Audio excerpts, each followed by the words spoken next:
here we are today in Alejandro Erickson's workshop, Duo Burst workshop, and he has a game to show us. What is this game called?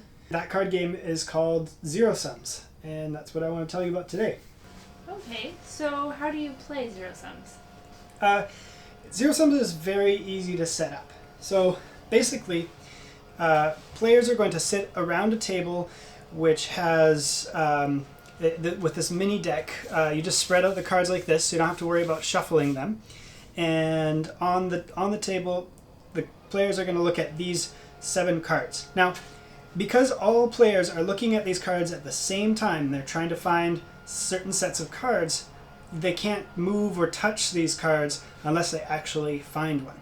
In particular, the sets that they're looking for are sets of cards that have an even number of each shape. So for example, if I take these 3 cards, this is not a zero-sum set because it has 1 orange square, and that's an odd number.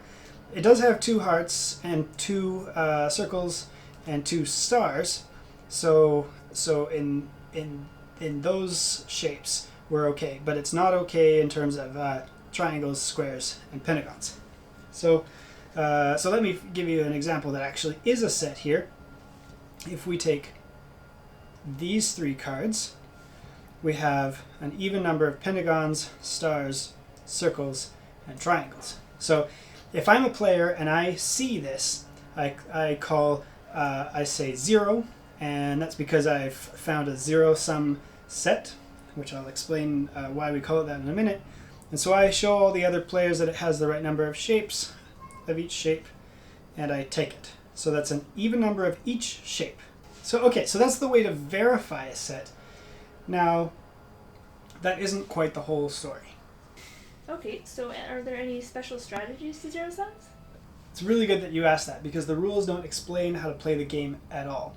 First of all, you should not be counting shapes. If you count shapes in each coordinate, you'll have a lot of trouble keeping track of all those cards. What you want to do is superimpose cards, and you add them up in your head, and you imagine what you've added to, and you keep adding cards to that until you get the blank card. Let me show you what I mean. Here is a zero-sum set, and you can see it has an even number of circles and triangles, pentagons, and stars. So we're okay with this one. But instead of actually counting the circles and so on, you want to superimpose them in your head. So take these 2 cards, you add them up so that when you have 2 shapes that are the same, they cancel. And when you have a shape where it's only present on 1 card, you keep that shape. So we're keeping triangle, canceling green, canceling star, keeping pentagon. So we're keeping triangle and pentagon. Since these shapes are always in the same position, you can just imagine this on top of that.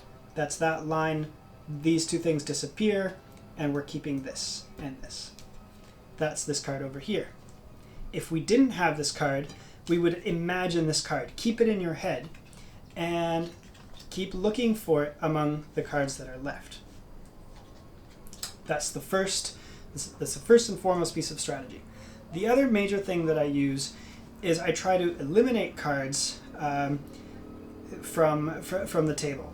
Now remember, I can't touch these if I'm playing competitively because other people will get distracted. But I'm going to do that for you now.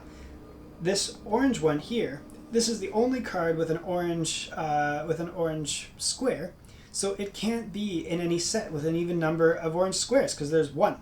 So in my head, this is not on the table. It's gone. Now I'm only looking among the 6 cards that are left, but I do notice that these 2 cards have red hearts. So either these are in a set together, or they are not in a set at all. But they can't be separate. I can't have this heart here in a set without having that one because I have to have an even number of hearts. So I always look for things that there's only 2 of. So I'm going to add these in my head.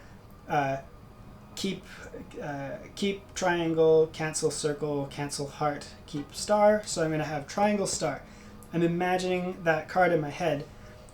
I look among these ones. It's not here. I try to add up to it. I don't see it. So in my head, that one is gone. And now I'm going to keep looking among these until I find that set that I showed you a moment ago. Oh, it sounds like a lot of fun. So where can we get a copy if we want to try it? This game is available on a place called The Game Crafter, and it's also available, you should go to geoburst.ca to find out how to get it right now. And when you order Zero sumZ, what does it come with? Zero sumZ comes with 63 cards, this tiny little reminder card, and on the back it just gives you some general pointers on how to set up the game. 2 pages of instructions in black and white, and also various easier variations. Thanks so much for telling us all about Zero sumZ. I can't wait to play. Thanks for asking.